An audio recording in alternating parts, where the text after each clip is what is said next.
गेल्या 12 दिवसात पेट्रोल डिझेलच्या दरात चौथ्यांदा वाढ. मुंबईत पेट्रोल ₹2.72 वाढलं. डिझेलच्या दरात ₹2.81 वाढ.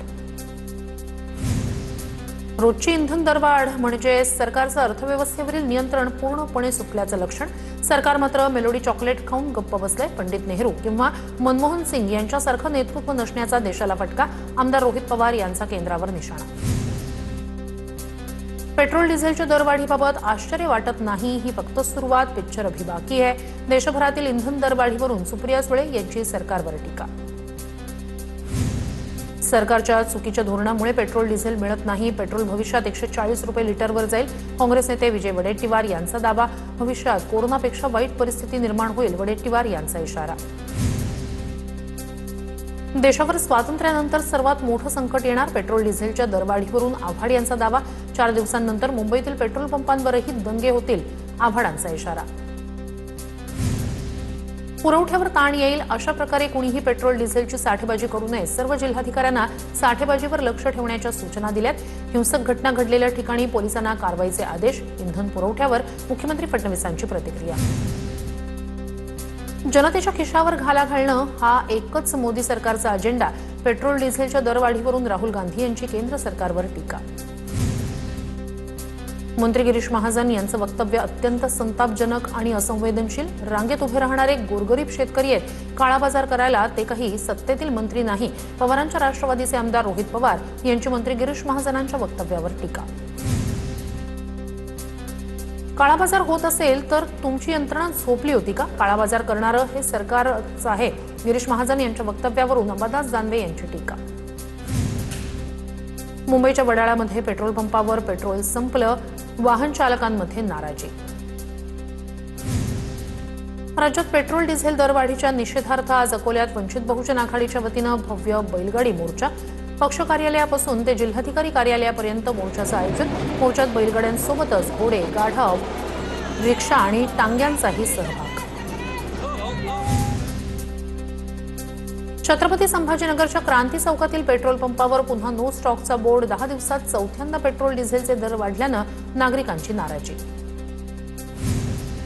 जालन्याच्या जाफराबादमध्ये डिझेलचा तुटवडा. डिझेल घेण्यासाठी पेट्रोल पंपावर वाहन चालकांसह शेतकऱ्यांची गर्दी. रांगेत थांबलेल्या 200 वाहन चालक आणि शेतकऱ्यांनी पंपावरच जेवण उरकलं. धुळे जिल्ह्यातील 182 पेट्रोल पंपांपैकी 9 पेट्रोल पंपांवरील डिझेलचा साठा संपला. 9 पेट्रोल पंपांवरील डिझेल साठा संपल्यानं लणिंग गावाजवळील पंपावर ट्रक चालकांची डिझेल भरण्यासाठी गर्दी.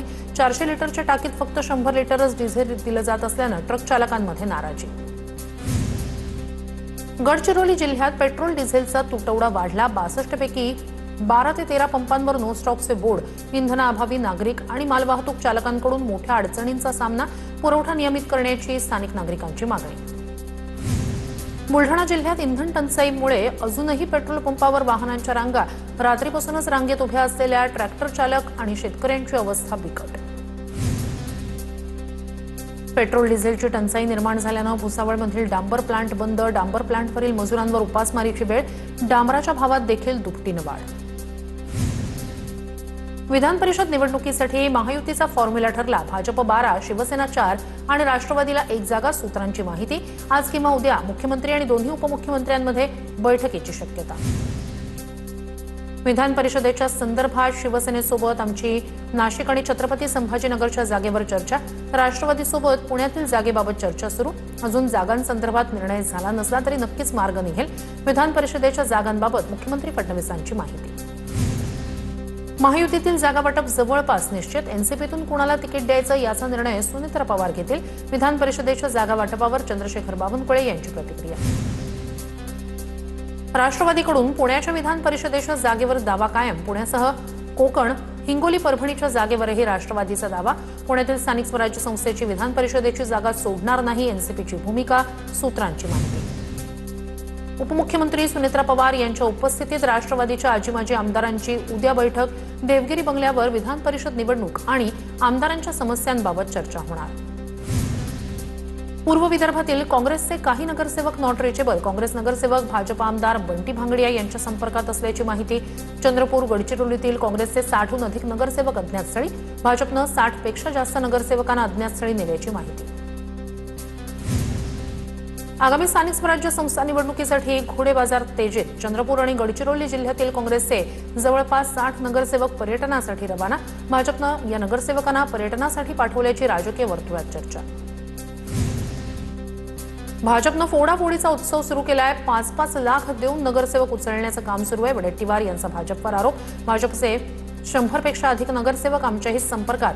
काँग्रेस नेते विजय वडेट्टीवार यांचा दावा. नीट पेपरफुटी प्रकरणात आरोपी मनीषा हवालदारला 6 दिवसांची सीबीआय कोठडी. दिल्लीतील विशेष सीबीआय कोर्टानं सुनावली कोठडी. नीट परीक्षेत ज्यांनी मिठाचा खडा टाकला त्यांनी विद्यार्थ्यांसोबत प्रचंड मोठा अन्याय केलाय. नीट पेपरफुटीवर मुख्यमंत्र्यांची प्रतिक्रिया. केंद्रीय तपास यंत्रणांनी नीट पेपरफुटीची पाळमुळं शोधली आहेत. कुणालाही सोडलं जाणार नाही, मुख्यमंत्र्यांची प्रतिक्रिया. नीट पेपरफुटी प्रकरणी सीबीआय तपासात धक्कादायक खुलासे. मनीषा हवालदारनं डिलीट केलेले चॅट डेटा रिकव्हर करण्यात सीबीआयला यश. मनीषाच्या फोनमध्ये सेव्ह असलेला गॉड नंबर हा तेजस शहाचा असल्याची सूत्रांची माहिती. तेजस शहा हा नीटचा विद्यार्थी असल्याची सूत्रांची माहिती. लातूरच्या क्लास परिसरातील व्यवसाय बंद करण्याच्या आदेशानंतर व्यावसायिकांमध्ये संभ्रमाचं वातावरण. काहींनी व्यवसाय बंद केले, काही जण व्यवसाय इतर ठिकाणी स्थलांतरित करण्यास केली सुरुवात. वर्धा, चंद्रपूर, गडचिरोली विधान परिषद मतदारसंघातून अरुण लाखानी यांचं नाव आघाडीवर. अरुण लाखानी सुप्रिया सुळे यांचे व्याही भाजपचे वरिष्ठ नेते. गेल्या निवडणुकीतही अरुण लाखानी यांचं नाव होतं आघाडीवर. जय पवार निवडणूक लढणार का? जय पवार यांच्या कार्यकर्त्यांकडून एआय जनरेटेड पोस्टर शेअर. नवे विचार, नवी दिशा, महाराष्ट्रासाठी महाराष्ट्राच्या प्रगतीचा नवा संकल्प असा पोस्टरवर उल्लेख.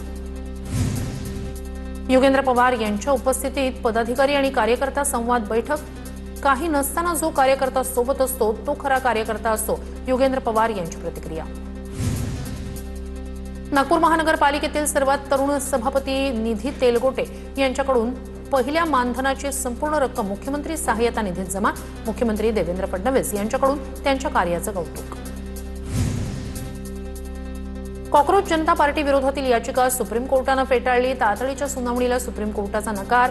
या गोष्टीला इतक्या भावनिकतेनं घेऊ नका, सुप्रीम कोर्टाचा याचिकाकर्त्यांना सल्ला. कोल्हापूरमध्ये चित्रपट महामंडळाच्या अर्ज छाननी वेळी राडा. अखिल भारतीय चित्रपट महामंडळाची पंचवार्षिक निवडणुकीची छाननी प्रक्रिया. अनेक दिग्गज उमेदवारांचे अर्ज अपात्र ठरण्याची शक्यता. महाराष्ट्र राज्य जवाहर बालभवनमधील इमारतीचा लोकार्पण सोहळा. उपमुख्यमंत्री एकनाथ शिंदे कार्यक्रमाला गैरहजर. मुख्यमंत्री फडणवीस आणि उपमुख्यमंत्री सुनेत्रा पवार यांची हजेरी. पुण्यातील सिंचन भवनासमोर शेतकऱ्यांचं आंदोलन. इंदापूर तालुक्यातील पाणी प्रश्नासंदर्भात शेतकऱ्यांचं आंदोलन. दौंड आणि बारामतीला पाणी मिळतं, मात्र इंदापूरला का नाही, आंदोलकांचा सवाल. इंदापूरला पाणी देण्याच्या मागणीसाठी तिरडी आंदोलन. ठाण्यात रिक्षा चालकांना मराठी भाषा बोलता येते का याबाबत तपासणी. रिक्षा चालकांचं लायसन्स तपासून आरटीओ अधिकाऱ्यांकडून तपासणी. 15 ऑगस्ट नंतर मराठी भाषा न बोलणाऱ्यांवर कारवाई होणार. लासलगाव कृषी उत्पन्न बाजार समितीतील कांदा आणि भुसार शेतमालाचे लिलाव पूर्ववत सुरू. डिझेल टंचाईमुळे कांदा लिलावात सहभागी न होण्याचा व्यापाऱ्यांचा निर्णय मागे. लासलगाव बाजार समितीत 350 वाहनांमधून कांद्याची आवक. कांद्याला जास्तीत जास्त 1712, कमीत कमी 500 रुपये प्रति क्विंटलचा दर.